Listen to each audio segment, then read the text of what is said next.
Hello everyone, welcome back to my channel friends. आज के इस वीडियो में हम लोग कक्षा 10 गणित के त्रिकोणमिति वाले चैप्टर के सभी महत्वपूर्ण प्रश्नों को डिस्कस करने वाले हैं। इस वीडियो में त्रिकोणमिति के जितने भी महत्वपूर्ण सूत्र हैं और महत्वपूर्ण प्रश्न हैं सभी को हम लोग आज इस वीडियो में डिस्कस करेंगे। जितने भी प्रश्न बताए जाएंगे वो सभी आपको हल सहित बताए जाएंगे, जो 2022 12 अप्रैल बोर्ड एग्जाम के लिए बहुत ही ज़्यादा इम्पॉर्टेंट है। तो आप वीडियो को लास्ट तक जरूर देखिएगा, वीडियो को लाइक कर दीजिएगा, चैनल को सब्सक्राइब करना मत भूलिएगा।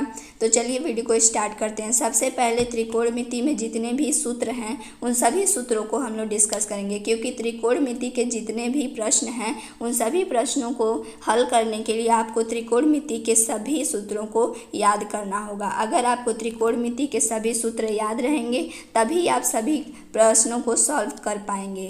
तो चलिए फ्रेंड्स स्टार्ट करते हैं। सबसे पहले हम त्रिकोणमितीय सारणी को देख लेते हैं। त्रिकोणमितीय सारणी जो होती है ये सारणी बहुत ही ज़्यादा इम्पॉर्टेंट होती है त्रिकोणमिति से रिलेटेड क्वेश्चंस को सॉल्व करने के लिए। अगर आपको त्रिकोणमितीय सारणी नहीं याद है, त्रिकोणमिति के जितने भी कोण होते हैं उन सभी के फॉर्मूला नहीं याद है, सूत्र नहीं याद है, तो आप एक भी क्वेश्चन सॉल्व नहीं कर पाएंगे।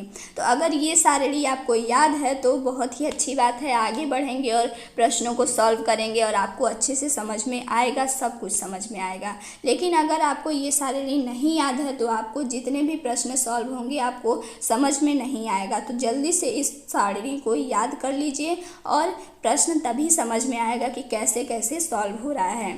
जब अगर ये सारणी आपको याद रहेगा ना तो एकदम त्रिकोणमिति आपको एकदम इजी लगने लगेगा और हर एक चीज़ सॉल्व होते जाएगा, कुछ भी कठिन नहीं लगेगा। लेकिन अगर यहीं आपको ये नहीं याद है तो पता चले कि मान जब रखा जाए, मान लीजिए साइन यहाँ पे है तो साइन 30 क्वेश्चन में दिया कि साइन 30 का मान कितना होता है तो 1/2। अब 1/2 आपको याद ही नहीं है तो आप सोचेंगे कि भाई ये कहाँ से आ गया। तो यही बात होती है कि अगर आपको ये सारणी याद है तो फिर बहुत अच्छी बात है, और नहीं याद है तो याद कर लीजिए तभी समझ में आएगा। तो यहाँ पे आप देखिए साइन है, फिर कॉस, फिर टेन, फिर कोसेक, सेक, कॉट। इन छहों के आपको ये सारे सूत्र याद करने पड़ेंगे, ये सभी सूत्र आपको याद करने पड़ेंगे। तो फ्रेंड्स चलिए एक बार इन सभी सूत्रों को देख लेते हैं। साइन 0 का मान होता है 0, साइन 30 का मान होता है 1/2, याद करते जाइएगा। साइन 45 का मान होता है 1/√2, साइन 60 का मान होता है √3/2 और साइन 90 का मान होता है 1। फिर कॉस का देखते हैं। कॉस 0 का मान होता है 1, कॉस 30 का मान होता है √3/2, कॉस 45 का मान होता है 1/√2, ठीक है। कॉस 60 का मान होता है 1/2 और कॉस 90 का मान होता है 0, ठीक है। ध्यान से देखिएगा और याद करते जाइएगा। अगर याद है तो एक बार रिवाइज कर लीजिएगा।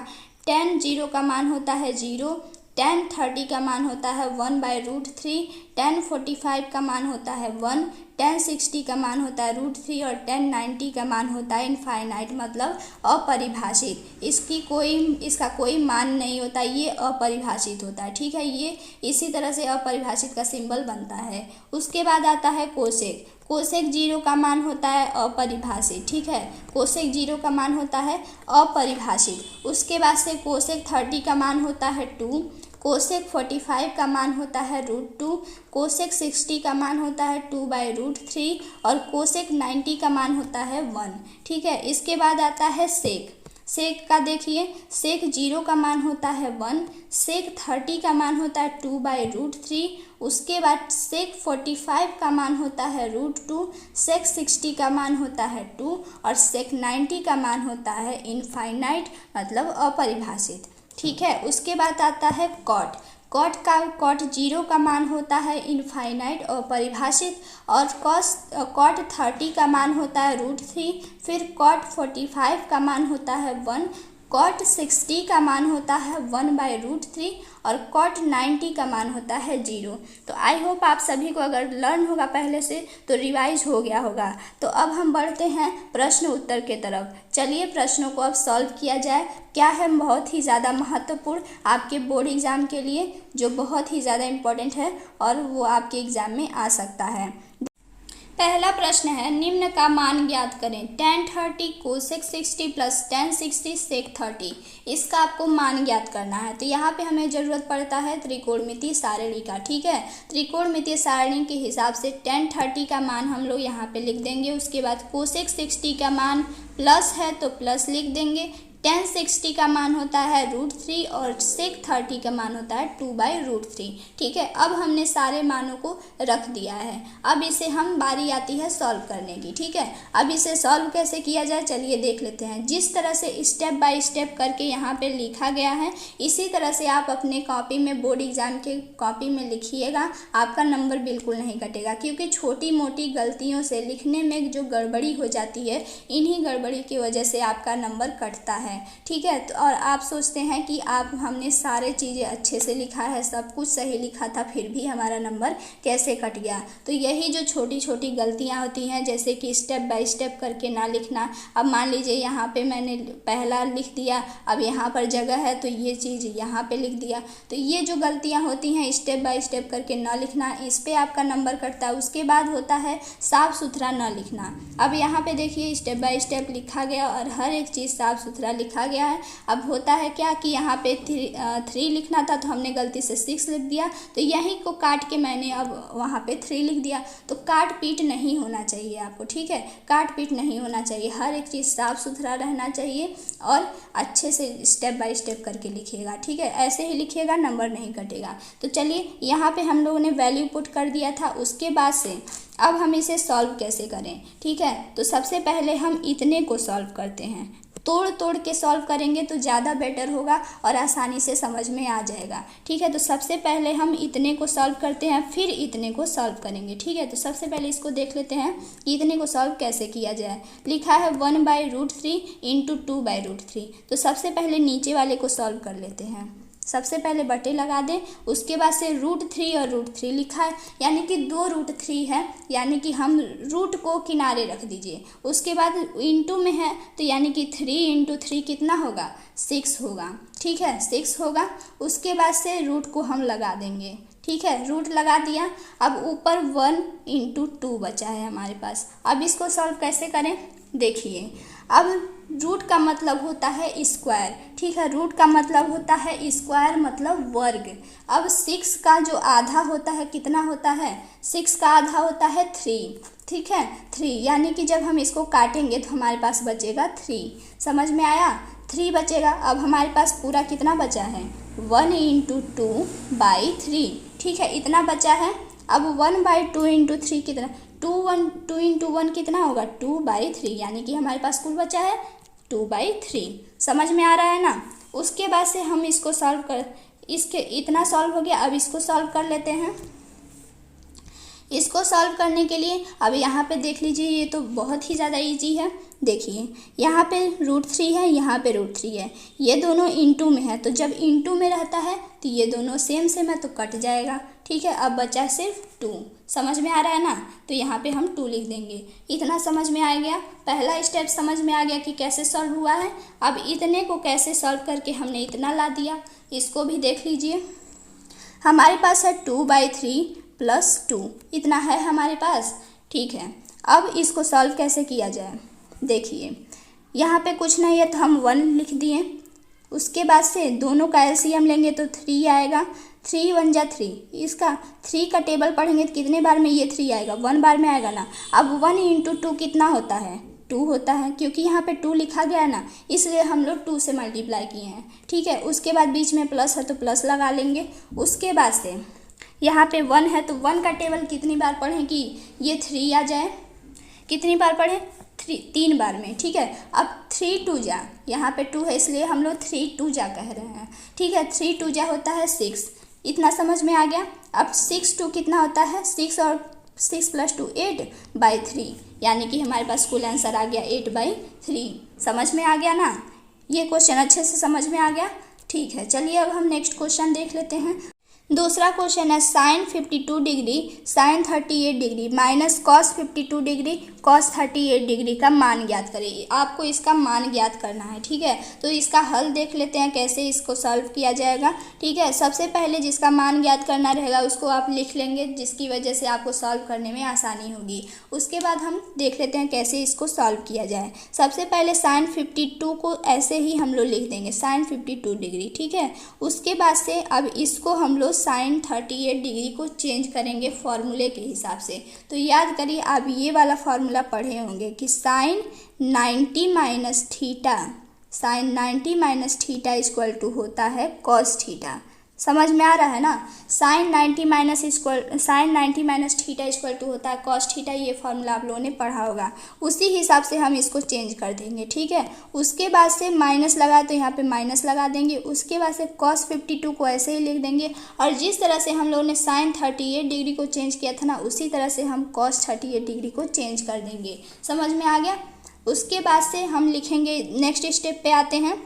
साइन 52 को ऐसे ही लिख देंगे। उसके बाद से साइन 90 माइनस थीटा, यहाँ पे आप देख सकते हैं 38, 90 माइनस 38 जब हम करेंगे तो हमारे पास 52 आएगा, ठीक है। तो 52 यहाँ पे हम लोगों ने लिखा। उसके बाद से 90 माइनस 30 को करेंगे, यहाँ पे 52 आएगा, उसी को हम लोगों ने यहाँ पे लिखा है, ठीक है। समझ में आ रहा है।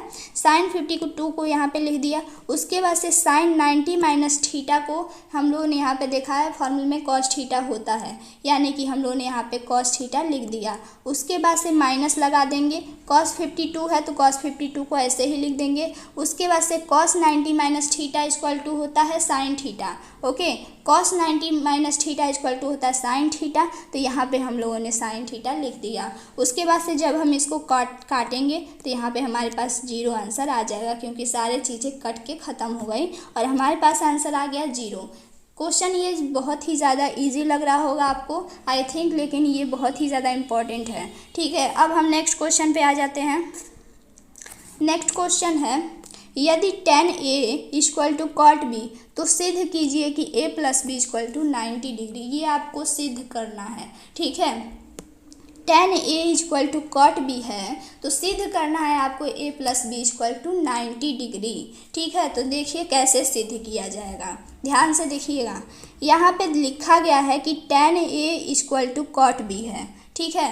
अब tan A equal to cot B है तो tan 90 minus theta equal to होता है कॉट थीटा, ठीक है। ये भी फॉर्मूला होता है उसी वाले में कि आप लोगों ने अभी आगे पढ़ा कि cos 90 minus theta equal to sine theta, उसी तरह से ये भी होता है cot 90 minus theta equal to tan theta, और उसका उल्टा tan 90 minus theta equal to cot theta. तो इसी को हम लोगों ने 90 माइनस थीटा के रूप में बदल दिया है। समझ में आ रहा है। अभी ये tan A जो है ना, यहाँ पे A लिखेंगे हम लोग इक्वल टू 90 माइनस थीटा को हम लोग यहाँ पे लिख देंगे, क्योंकि ये tan से ये tan कट गया, ठीक है। अब A equal to 90 minus theta हमारे पास बच गया। अब जब ये भी इधर माइनस में है तो बराबर साइन के इधर आएगा तो प्लस में हो जाएगा, यानी कि हमारे पास आ गया A plus B equal to 90 degree. समझ में आ गया। फ्रेंड्स, आई होप आपको सभी क्वेश्चन के सल्यूशन अच्छे से समझ में आ रहे होंगे, कोई भी डाउट नहीं होगा आपको, क्योंकि बहुत ही आसान तरीके से आपको यहाँ पे बताया जा रहा है। तो वीडियो को लास्ट तक देखते रहिएगा। चलिए देखते हैं हम नेक्स्ट क्वेश्चन। नेक्स्ट क्वेश्चन है, यदि cosec theta equal to 2 whole 3/5 तो tan थीटा और cos थीटा के मान ज्ञात करें, ठीक है। इसी का यूज करके, इसी को हम लोग को ले करके चलना है और tan थीटा और cos थीटा का मान ज्ञात करना है। तो फ्रेंड्स चलिए इसका सल्यूशन देख लेते हैं। सबसे पहले आपको एक समकोण त्रिभुज बनाना है, जो यहाँ पे बना है आप देख सकते हैं, ठीक है। इसी तरह से आपको एक समकोण त्रिभुज बनाना है। अब ये मान कैसे रखा गया है चलिए देख लेते हैं। यहाँ पे लिखा है cosec theta equal to 2 whole 3/5। I hope आपको ये सॉल्व करने आता होगा, 2 होल 3/5, ठीक है। देखिए कैसे सॉल्व किया जाता है। सबसे पहले हम 5 का टेबल 2 बार पढ़ेंगे, तो 5 2 जा 10। उसके बाद से 10 आया तो 10 में हम ये 3 जोड़ देंगे, यानी कि हमारे पास पूरा आ गया 13। अब 13/5 हम लिख देंगे, ठीक है। समझ में आ गया कैसे इसको सॉल्व किया जाता है। सबसे पहले इसका इसमें मल्टीप्लाई किया जाता है, जितना आएगा उसमें इसको जोड़ देंगे, ठीक है। उसके बाद से जोड़ने के बाद उतना ऊपर लिख देंगे और नीचे जो चीज़ रहेगा उसी को हम लोग लिख देंगे। नीचे 5 है तो 5 लिख दिया, ठीक है। समझ में आ गया, जैसे कि आप यहाँ पे देख सकते हैं ये वाली चीज़, ठीक है। 13/5 हमारे पास आएगा इसको सॉल्व करने पे, समझ में आ गया। उसके बाद कोसेक थीटा इक्वल टू कितना होता है, कड़ बटे लंब, समझ में आ रहा है ना। कोसेक थीटा इक्वल टू होता है कड़ बटे लंब, जैसे कि लाल बटे कक्का का यूज करके हम लोग ने यहाँ पे लिखा है लंब बटे कड़। कोसेक थीटा इक्वल टू होता है लंब बटे कड़, यानी कि ऊपर जो कड़ है वो 13 है और नीचे जो लंब है वो 5 है, समझ में आ गया। अर्थात यहाँ पे कड़ देख सकते हैं, कड़ 13 और लंब 5। तो ये कड़ होता है, ये लंब होता है और नीचे वाला आधार होता है, समझ में आ रहा है। कड़ जो है वो 13 है, लंब जो है वो 5 है। अब हमारे पास ये जो आधार है ये हमें पता ही नहीं है, इसको हमें पाइथागोरस प्रमेय का यूज करके हमें निकालना है। देखते हैं, सबसे पहले आप लिखेंगे पाइथागोरस प्रमेय से। पाइथागोरस प्रमेय से लिख दीजिएगा, उसके बाद से जो पाइथागोरस प्रमेय का फार्मूला था उसको लिख दीजिएगा। आधार का स्क्वायर इक्वल टू रूट में कड़ का स्क्वायर माइनस लंब का स्क्वायर, ठीक है। ऐसे हर एक चीज़ स्पष्ट लिखिएगा, जिस चीज़ का आपने यूज किया है उसको एकदम स्पष्ट लिखिएगा। जैसे कि किसी भी फार्मूले का आप यूज कर रहे हो उसको आप लोग लिख दीजिएगा। जैसे कि यहाँ पे आप पाइथागोरस प्रमेय का यूज कर रहे हैं तो यहाँ पे लिख देंगे पाइथागोरस प्रमेय से। इससे आपकी कॉपी जांचने में आसानी होगी और फटाफट नंबर आपको मिलता जाएगा और नंबर नहीं कटेगा, क्योंकि आपने हर एक चीज़ स्पष्ट लिखा है और हर एक चीज़ सही लिखा है, साफ सुथरा लिखा है, ठीक है। इस तरह से आप लोग लिखेंगे तो आपका सही तो रहेगा ही, नंबर बिल्कुल नहीं कटेगा, ठीक है। यानी कि आप इसी तरह से हर एक चीज़ स्पष्ट लिखिएगा। तो पाइथागोरस प्रमेय से लिख दिया, उसके बाद उसका सूत्र लिख दिया और उसी सूत्र पर सारे मान को रख देंगे। कड़ का स्क्वायर है तो कड़ हमारे पास कितना है, 13 है, यानी कि 13 का स्क्वायर। फार्मूले में स्क्वायर दिया यानी कि हमें स्क्वायर लगाना पड़ेगा, ठीक है। उसके बाद लंब हमारे पास कितना है, 5 है, ठीक है। यहाँ पे देखते जाइएगा, 5 हमारे पास लंब है तो यहाँ पे हम 5 लिख देंगे, स्क्वायर है तो स्क्वायर लगा देंगे, ठीक है। बीच में माइनस है, ये ध्यान रखिएगा, ठीक है। उसके बाद आधार तो हमें निकालना है तो आधार ऐसे ही रहने देंगे। उसके बाद इसको सॉल्व करते हैं। 13 का स्क्वायर क्या होता है, 169। जब 13 का 13 में मल्टीप्लाई करेंगे ना तो 13 का स्क्वायर आएगा 169, समझ में आया। उसके बाद से 25 है, 5 का स्क्वायर करेंगे तो 25 आएगा। उसके बाद से अब देखिए इन दोनों को जब माइनस करेंगे तो 144 आएगा रूट में। अब पहले बताया मैंने कि स्क्वायर का मतलब होता है रूट, यानी कि इस रूट को हटाने के लिए हमें इस स्क्वायर को हटाने के लिए इसको काटना पड़ेगा, ठीक है। तो 144 का आधा कितना होता है, 12 होता है। 144 किसका स्क्वायर होता है, 12 का स्क्वायर होता है, ठीक है। समझ में आ रहा है, 12 का स्क्वायर होता है, यानी कि यहाँ से स्क्वायर जब हम यहाँ से इसको काटेंगे तो ये स्क्वायर ख़त्म हो जाएगा, समझ में आ रहा है, ठीक है। यानी कि हमारे पास आधार पूरा 12 आ गया, ठीक है। उसके बाद से अब हमें निकालना क्या था, tan थीटा और cos थीटा का मान। अब यहाँ पे हमारे पास ये सारी चीज़ें निकल के आ गई। कड़ है हमारे पास 13, लंब है 5 और आधार है 12, इतना आ गया। अब देखते हैं tan थीटा इक्वल टू कितना होता है, tan थीटा इक्वल टू होता है लंब बटे आधार। उसके बाद से cos थीटा इक्वल टू क्या होता है, आधार बटे कड़, ठीक है। अब यहाँ पे tan थीटा में देखिए लंब बटे आधार होता है ना, यहाँ पे लंब हमारे पास 5 है तो 5 लिख देंगे। उसके बाद आधार कितना है, 12 है तो 12 लिख देंगे, यानी कि हम tan थीटा का मान आ गया 5/12, समझ में आ गया। अब cos थीटा इक्वल टू होता है आधार बटे कड़। अब आधार हमारे पास 12 है तो यहाँ पे 12 लिख देंगे और कड़ कितना 13 है, यानी कि 13 लिख देंगे। cos थीटा का मान आ गया 12/13। तो आई होप आपको ये क्वेश्चन अच्छे से समझ में आ गया होगा, कोई भी कन्फ्यूजन या डाउट नहीं होगा। अब हम देखते हैं नेक्स्ट क्वेश्चन। अगला क्वेश्चन है मान ज्ञात करें। आपको इसका मान ज्ञात करना है, tan 26 डिग्री बटे cot 64 डिग्री, ठीक है। इसका मान ज्ञात करना है आपको। इसका हल देख लेते हैं। सबसे पहले ऊपर वाले को ऐसे ही लिख देंगे और नीचे वाले को cot 64 डिग्री को हम लोग cot 90 माइनस थीटा के रूप में बदलेंगे, ठीक है। तो यहाँ पे cot 64 जो लिखा है इसको आप लोग 26 बना लीजिएगा, ठीक है। यहाँ पे 26 होगा 64 नहीं, ठीक है, ये गलती से हो गया है। तो यहाँ पे tan 26 डिग्री को ऐसे ही लिख दीजिएगा और नीचे वाले को cot 90 माइनस थीटा के रूप में चेंज कर दीजिएगा। अगर आप ऊपर वाले को बदलना चाहते हैं तो ऊपर वाले को बदल सकते हैं, नीचे वाले को बदलना चाहते हैं तो नीचे वाले को बदल सकते हैं, इसमें कोई गलती नहीं होगा। ठीक है, आपका आंसर सही आएगा। तो उसके बाद से tan 26 डिग्री को ऊपर ऐसे ही लिख देंगे। उसके बाद आप जानते हैं कि cot 90 minus theta equal to होता है tan थीटा। ठीक है, तो यहाँ पे हम लोग cot 90 माइनस थीटा को tan थीटा लिख देंगे। उसके बाद हम जब इसको काटेंगे तो 1 हमारे पास आंसर आ जाएगा। जब इसको काटेंगे तो बहुत बच्चे 0 लिख देते हैं, तो 0 नहीं लिखा है। जब ये इंटू में रहता, मल्टीप्लाई में रहता, तो हम जब इसको काटते तो 0 लिख सकते थे, लेकिन यहाँ पे भाग में है, बटे में है, तो जब काटेंगे तो 1 लिखेंगे, यानी कि हमारे पास इसका आंसर आएगा 1। ठीक है, समझ में आ गया दोस्तों। आशा करती हूँ आपको ये वीडियो अच्छा लगा होगा और सभी चीज़ें अच्छे से समझ में आ गई होंगी। अगर वीडियो पसंद आई होगी तो प्लीज़ वीडियो को लाइक कर दीजिएगा और चैनल को सब्सक्राइब करना मत भूलिएगा। फिर मिलेंगे नेक्स्ट वीडियो में। Thanks for watching.